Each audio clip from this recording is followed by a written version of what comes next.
Hello and welcome to Your Health Reclaimed with DrPND, where we help you reclaim your health with tips, tools, and resources to live your most optimal and vibrant life. Here's your host, DrPND. Hello and welcome, everyone. I'm Dr. PND, and this is Your Health Reclaimed podcast. I hope you guys enjoy today. We're going to be talking about vitamin D3. I know we have been absent for a while. We had a lot of stuff going on, some good stuff and some not so good stuff, just, life happening. But we are excited to be back full swing. We have a lot of great content for you guys. And with that being said, I really want to start making these podcasts a lot more regular and also a lot shorter. The information that I'm presenting in these podcasts is nothing new, okay? There are probably hundreds of thousands of videos of some great physicians and practitioners who have made those presentations before. So instead of focusing on the actual information and the research behind and all the intricacies, I really would like to focus those podcasts to a very bottom line, bulleted, educational, informational, but most importantly, applicable level. That way you guys can, 15, 20, maybe 30 minutes, if that, and get the bottom line out of it and go apply it to your life. So one of the things that as a clinician, as a practitioner that I face a lot is nowadays we have a lot of information available to us, a tremendous amount of information, overwhelming amount of information. Some of it is good, some of it is okay, some of it is right down worthless and potentially even dangerous. So my goal is to be able to really tell you what works and what doesn't and how you can apply it to your life. Because people get confused a lot. And as often as people do, they always look for the magic bullet. They always look for the bottom line of, what things can be and, what can be done, easiest and with, cheapest and, something that can be done very easily without minimal effort. And usually also people follow the latest and the greatest fad, whether it's supplements, whether it's diet, whether it's some kind of program, a lifestyle approach, or quote unquote hack, any of that nonsense, honestly. And people get in trouble. And the very least, they just waste their time and their money and they never get anywhere. So my goal is to, the best that I can, is to tell you from a clinical experience what works and what doesn't, because I know scientific studies are great and they definitely have a lot of validity and usefulness to them. But remember something, that nothing can ever substitute applicable clinical practice, that someone who is deep down in the trenches with patients and clients, working with real people, not lab animals, not observational studies, not lab settings, but real life examples in real life settings, and knows what clinically works and what clinically does not. Okay, so I hope this kind of makes sense of what my goal is going to be. And as we continue, I'd like to get y'all's feedback and see what you guys like to learn, what you guys like to hear regarding any of the natural health topics, and how else I can improve. So one of the issues before was just that I was definitely focusing on a lot of information, a lot of research, a lot of the behind the scenes things that really ultimately do not really matter. Okay, so how something works exactly and what the biomolecular reactions are and how it works in the body, really nobody cares because that has nothing to do with application. So again, I'm going to really focus on telling you the bottom line scenario and how you can apply it to your life right now.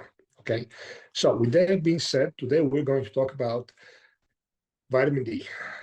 There is absolutely nothing new that I'm going to be able to present to you guys regarding research or regarding information regarding vitamin D, but rather to be able to give you some bottom line facts and then how you can optimize vitamin D3 level along with the other fat soluble vitamins so you can get the most out of your supplements and get the most benefit, towards your health.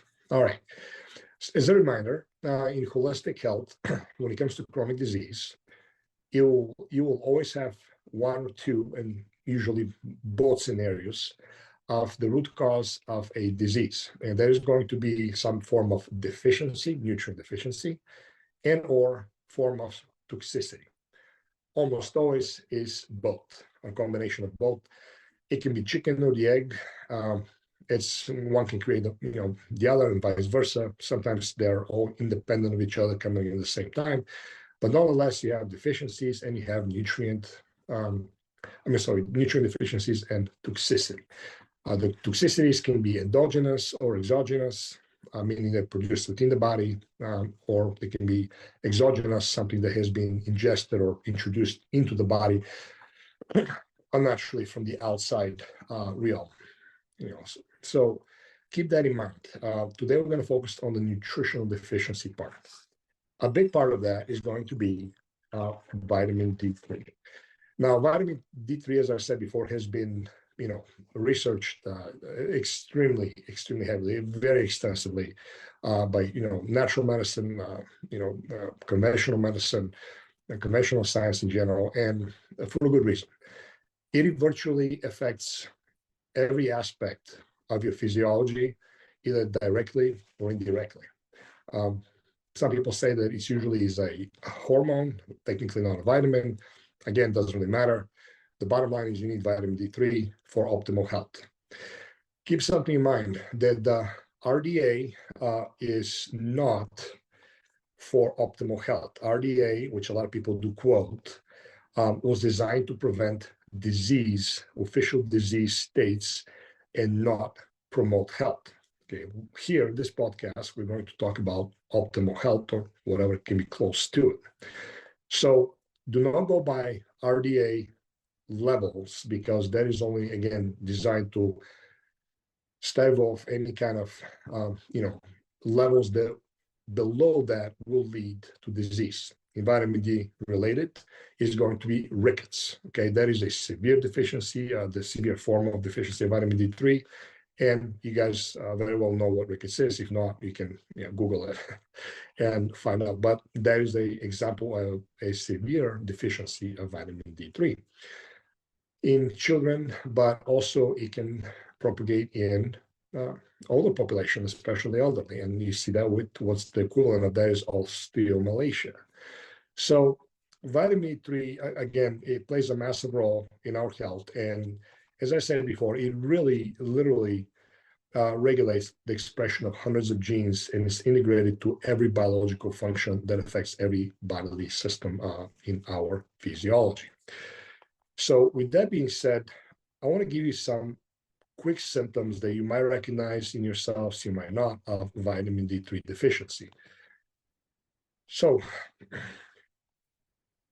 these are about probably what I would call the 14 most common symptomology and symptoms that we in our Western society can experience. And a lot of them, even though they're symptoms that can carry over to other issues, most often will have some or perhaps even all correlation of vitamin D deficiency. And we're talking about vitamin D deficiency. Remember, we're not talking about clinical severe deficiency. We're almost always talking about what is considered a subclinical deficiency that a lot of time and oftentimes is missed very easily, even on a pertinent blood test, which is something that we'll go over. So here they are, real quick, the ones that I see quite a bit. Achy muscles, okay? It's not from overexercise, not from a car accident, it's not some kind of trauma. It's not because, you perhaps have some kind of flu or cold that, the symptoms of, achiness like you usually get sometimes when you have a flu, but it's a chronic continual ache of the musculoskeletal system that just really doesn't have any explanation, okay? That is a very common sign and symptom that I see quite a bit. Painful bones, that's another one. It's as funny as it may sound, when you have a subclinical, let alone clinical deficiency, you are going to experience, bone pain. It's a very deep, very strange type of pain. And that is because vitamin D, as you guys know, regulates calcium in your body and necessary to protect bone health. So deficiencies will cause often bones to soften, and that is called osteomalacia. Okay, that's again another sign. See that quite a bit as well. Unexplained fatigue, not because you're not sleeping, not because you just have severe stress in your life or other issues, but just unexplained fatigue. That it's a very common system. They usually transcends into many different aspects, in from stress, from not sleeping properly or sleeping long, from not resting enough, just general chronic stress, PTSD. But nonetheless, you will always see this chronic lingering fatigue, and you will experience vitamin D3 deficiency. Whether the vitamin D3 deficiency caused that, or was part of the contributing factor, or was the after effect, we don't know. And frankly, it doesn't really matter because the goal is for you to address that. The other one is reduced muscular performance. This is usually seen with either younger kids, athletes, especially college, high school. I've seen in middle school. I don't work with a lot of children below middle school age, but I see it with kids in the high school collegiate athletes quite a bit. In adults that are very active, they like hiking, they like playing more explosive sports, things like tennis, pickleball, they play flag football. There'll be like a softball team or something like that that requires a more of a dynamic, more explosive muscle force production. So you see that quite a bit. Again, vitamin D3, definitely. There's a lot of research, especially in collegiate and professional athletes, how vitamin D3 is correlated with fractures, tendon and soft tissue injuries. That directly correlates, with vitamin D3 deficiency. So the number 5 is brain health. I know it's a very general term, and what does brain health mean? But deficiency, can include absolute dementia and certain Alzheimer's due to the increase of the beta amyloid, soluble and insoluble protein factors. So research has very heavily, found that association, with neurodegenerative diseases and vitamin D3 deficiency. Okay, is it the sole contributor to that? Probably not, but there's a definitely very heavy correlation that you can see improvement when this is addressed. Poor sleep. The poor sleep is a mechanism that is linking vitamin D3 and poor sleep quality. And honestly, has not really been directly identified, but research has found that people with low levels of vitamin D almost always have a very poor sleep quality, not necessarily quantity, but quality, and are associated with sleep disorders. And that is not surprising. Again, vitamin D3, as I said before, initially has massive correlation with every biological system in our physiology. Sweaty head, that's people that have like profusive and excessive sweating out of their head, proportional to their body, whether they're sitting still or whether exercising or have some kind of physical activity. Regardless, this excessive amount of sweat, like literally dripping down, from the scalp, from just all over. That too is a very good indicative sign that you have vitamin D deficiency. So number 9 will be, number 8 was going to be hair loss. Hair loss is something I see quite a bit. That is a symptom that is associated with, again, many other factors, but vitamin D3, I can definitely say without fail that it's almost always a big part of. Number 9, it will be slow wound healing, slow recovery from exercise, slow just recovery from physical stress in general, or some kind of physical trauma. That too, is without fail big vitamin D3 deficiency symptomology. And that's because vitamin D promotes wound healing and the creation of what is called a catalycidin, which is a peptide that fights especially infections and people have open wounds. Number 10 will be dizziness. That's a common factor, but believe it or not, just chronic dizziness too is a very high correlation with vitamin deficiencies that too has been seen quite a bit. Heart problems, especially heart arrhythmias and rhythm dysregulation of different kinds is definitely also a massive correlation, including blood pressure, because it does affect the endothelial tissues. So again, just another reason why that has to be addressed. Number 12 is excess weight. So how vitamin D affects obesity has really not been identified yet. But what we do know, what we see, and I personally see now in my practice, is that you have vitamin D3 deficiency with obesity, particularly when it comes to morbid obesity that's been going on chronically. We don't know. And considering that our population is well over 60% of adults are obese, not overweight, but obese, and most of them even morbidly obese, technically, that's become a big problem. Even though they take vitamin D, a lot of them would, like just like a generic brand of some kind, that they're not even close to, addressing that. And deficiency is definitely something that I see there. Recurring infections, particularly when it comes to respiratory tract infections.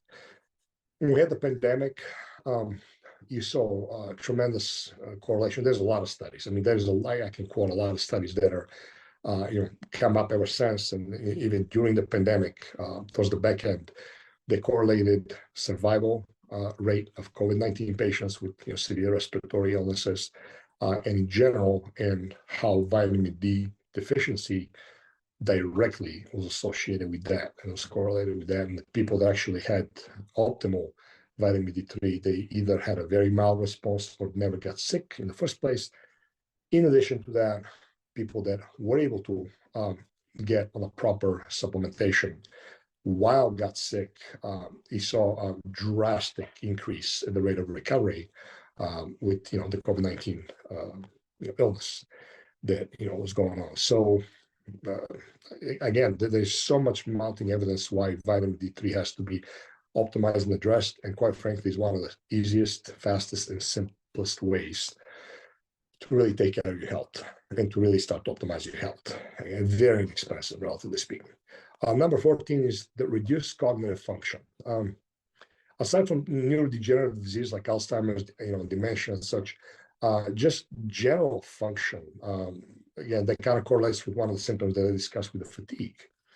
And that too is quite a bit. And you see a increased risk of impairment, functional, cognitive impairment with vitamin D3 deficiency.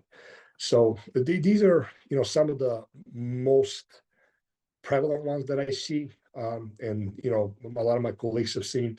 But the benefits of vitamin D3 in general are, for example, such anything your cell formation, right? I mean, we have like 100 trillion cells plus whatever it might be. Every one of them, proper cell formation and growth, bone health, heart health, skin and hair health, pancreatic health function. Obviously, the pancreas is extremely important for blood sugar regulation and digestion, among others. Reproductive health, vascular system health, respiratory system, immune system, digestive system, eye health, mood health, athletic performance, overall aging process. People like to talk about anti-aging. That's kind of oxymoron. There's not such thing, but optimally aging in a healthy way. The muscular system we talked about, weight management, sleep patterns, hearing, and many others. So what I'm trying to present here, guys, is that really start thinking hard about addressing vitamin D levels. You might have a quote unquote normal level on a blood work. That's something we're going to talk about here in a little bit, but it's not optimal, and you need to be optimal, and optimal levels are far from deficiency cutoff deadlines or guidelines, I should say. So let's talk about a little bit how and what we can do about the vitamin D3 deficiencies, and how we can do. So the first thing I want to kind of talk about is who is at the highest risk for deficiency. So the highest risk for deficiency is going to be people that consume a tremendous amount of processed food and also do not get any kind of sunlight, sun exposure. People of darker skin color. The darker skin, actually, the less the ability to optimize vitamin D3 becomes particularly when it comes to natural sun exposure. The reason that because their melanin levels are very high, and that is a geographical, adaptation, that the darker the person's skin is, the less the ability to absorb the UVB light that produces vitamin D3. The reason being is because before we started to intermix races, people were confined to certain geographical locations. And you're never going to see a darker skinned individual living in the North Pole or somewhere like Netherlands or Iceland, perhaps, or Canada. There was never such thing. You see a direct correlation with skin color as opposed to the relativity of the geographical location that this genealogical group of people lived in. So you look at Africa, the people from Africa that are born and raised there, I should say people that are, they're hundreds of thousands of years ago, that were, lived there. They had usually a darker color of skin because the rate of sun and the strength of the sun exposure was the highest. As opposed to you start moving closer to the South or North Pole, you start seeing lighter and lighter and lighter skin color because the fact that those people had very limited amount of sun, extremely limited amount, if any. So therefore, their ability to need to absorb the sun was extremely, important. So people with darker skin are going to have a high rate of deficiency. Okay, so even aside from the processed food, alcohol consumption, chronic alcohol consumption, and cigarette smoking, tobacco consumption is something that's also very highly correlated with vitamin D3 deficiency. Elderly people and also infants as well. So these are, in general speaking, populations that are very prone to vitamin D deficiency. The last probably 30, 40 years, now we start seeing a direct correlation also, as I said before, with obese individuals, which, as of 2017, I believe, generally speaking, the rate was over 60% of the adult population was obese, and a lot of them are also morbidly obese, as I said before. So they have a hard time absorbing vitamin D3. Why? Again, we don't really know. One suspicion is that, and that is something that I deal with in my practice a lot, is gastrointestinal dysfunction, GI disorders. So when you have GI disorders, you're not going to be able to, by default, absorb and assimilate a lot of your vitamins, especially your fat-soluble vitamins. That's just a fact. And we have a lot of correlation, people that are obese, that have GI issues. Again, is it the chicken or the egg? We don't know. But what we do know is that the lifestyle, the consumption of processed food, overuse of antibiotics and proton pump inhibitors, particularly, are the absolute major culprits of those issues of the GI, and I can verify that because I see it all the time in my practice. So these folks, without fail, we have to supplement very heavily and then properly. All right. Well, let's go ahead and get right into the heart of the matter, and I want to tell people how they can optimize their vitamin D3 levels along with other nutrients. So one of the best ways, technically, it's not going to be practical for probably 90% of us, but there's optimal sun exposure. Okay. Throughout the year, that's most, especially more than half, probably 3/4 of the United States, is not practical because of the seasons. But even if people live in Florida, New Mexico, a lot, deep southern states, they still have a lot of problem with that as well. They're better, but they still, generally speaking, are still deficient. Simple fact is that modern life really does not cater to us being outside. In addition to that, we have a severe phobia of anytime you're out in the sun, you cover everything, you lather yourself with gallons of sunscreen, and that by default, even if you're out in the sun, prevents you from really getting proper sun exposure that is going to be enough and optimal to produce vitamin D3. So sun exposure is the best way to do that, but unfortunately, that is not practical. If you do have the ability to go in the sun, you're gonna, depending on your skin type, depending on your tolerance, you obviously never want to burn, but a good 15-20 minute exposure for at least 50% of your body being exposed, your skin, is a good way to actually be able to get optimal vitamin D3. That's something you might be able to do during the proper seasons, but generally speaking, at some point, most likely you will have to revert to supplementation. And on food. The second best way, right along with sunshine, is to be able to get vitamin D3 from a proper diet. One of them is the prelude to that is eliminating processed food at all, decreasing drastically the consumption of alcohol, eliminating tobacco, and eating foods that really contain and rich in vitamin D3, which is extremely hard to find because one, a lot of people don't eat that.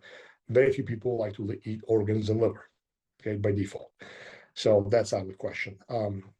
Pasture-raised, organic, properly fed eggs, they can be very, rich in vitamin D3, but most people don't have access to that. They don't want to spend the money on those. And to eat enough of them, a lot of people, again, have unfound fear from consuming eggs, which are high, fat, healthy fats and good cholesterol. The other thing is fatty fish. These are the fish that have a heavy taste, like mackerel, sardines, anchovies, and obviously wild-caught salmon. Very high in omega-3s and also in vitamin D3, but most people either cannot get those or do not like to eat them.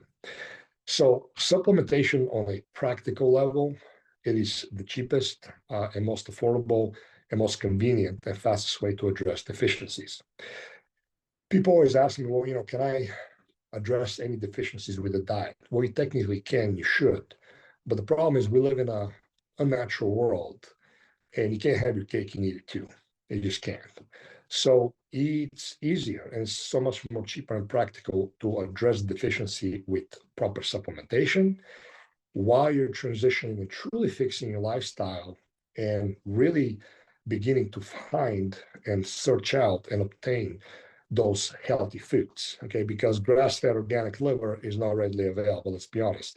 Neither is, good quality, truly pasture-raised organic eggs that also have not been really heavily fed or really at all on grain, okay? That too, a lot of people are not willing to pay the money for, nor are they readily available in most cities, aside from places that have things like Sprouts and Whole Foods and, the higher end grocery supermarkets.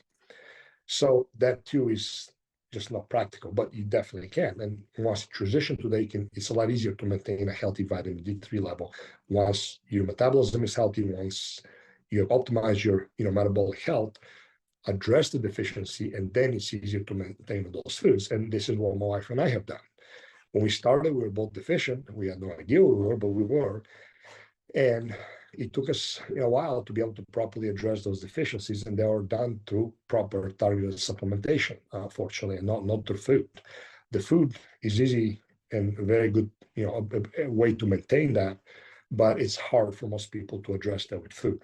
In that case, can it be done? Rarely, but yes, it can be done, okay?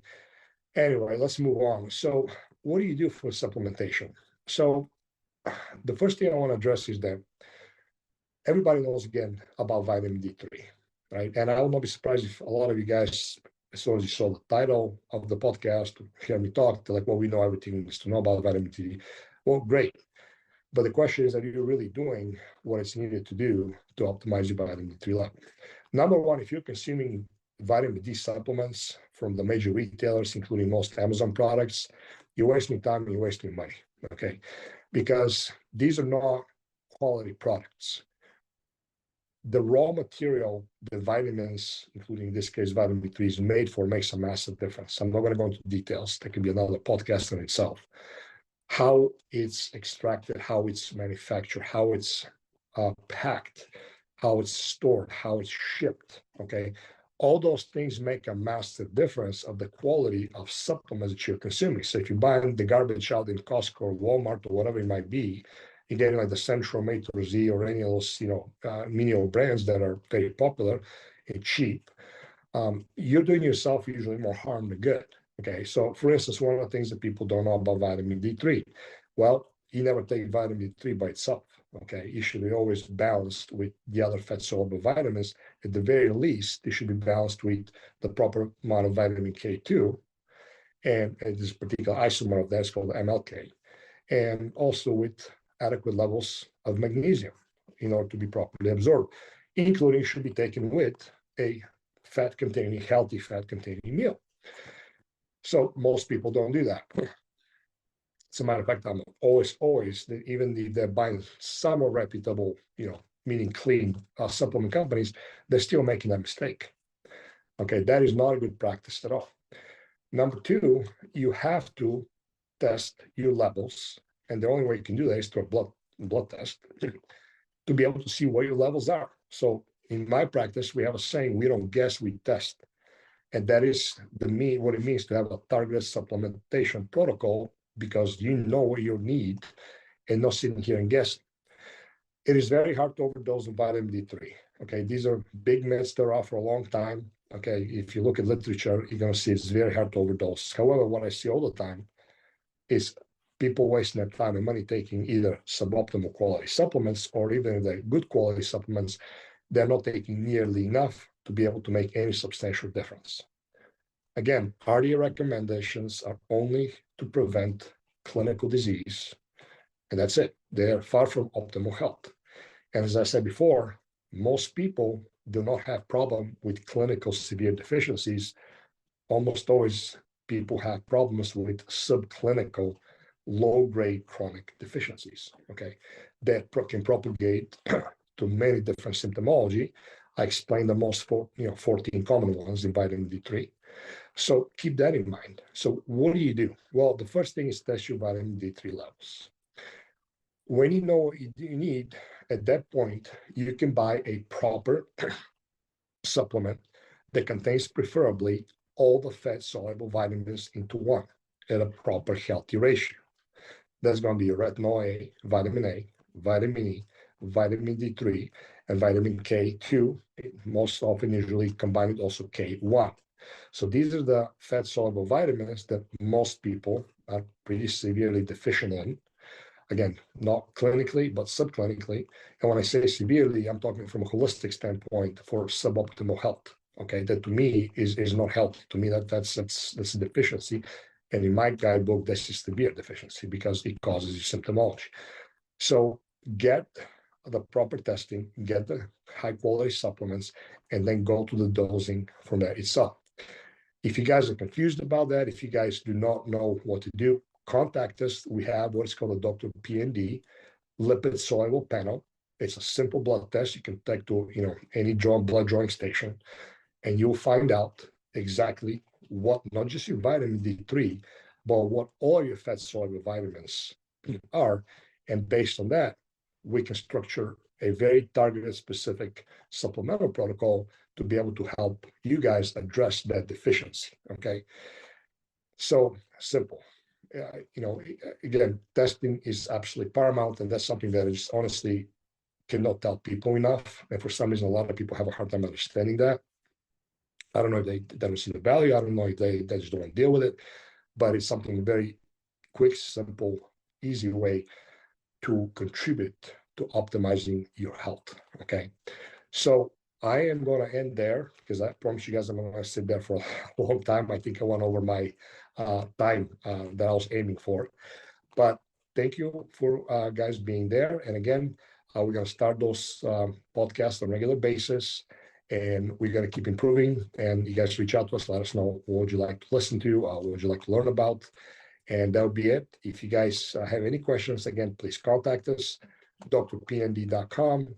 And we're on Facebook, we're on the social media platforms. And if you guys want to get that fat soluble lipid panel, I'll gladly prescribe it to you. It's very simple. It goes to your email. You guys print out the order form, go get the blood draw. That also comes with a 1-hour free consultation that I can walk you through exactly what needs to be done, what your dosing is, and so forth. Again, drpnd.com. I hope you guys have a phenomenal day and stay healthy and keep going strong and don't give up. Thank you for your valuable time and for listening to the Your Health Reclaimed podcast with Dr. PND. Be sure to hit the subscribe button and share this episode with a person you know it can help. If we can help you in any way, or you would like to connect with Dr. PND, please visit drpnd.com. That's drpnd.com.